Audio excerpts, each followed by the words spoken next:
Tea is enjoyed around the world, and of course that includes Brazil.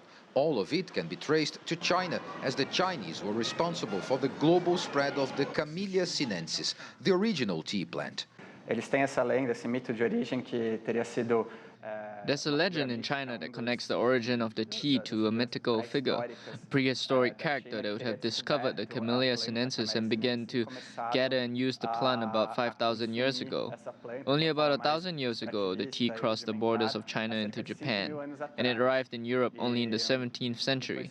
So it's a 5,000-year history, and most of it restricted to China.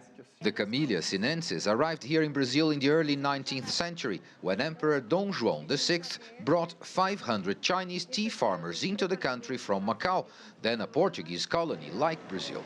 Tea plantations were at their peak here in the 1930s. Currently, the country's production is concentrated in the countryside of São Paulo state.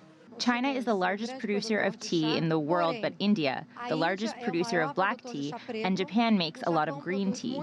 Now some countries in Africa are also beginning to produce tea from the Camellia sinensis.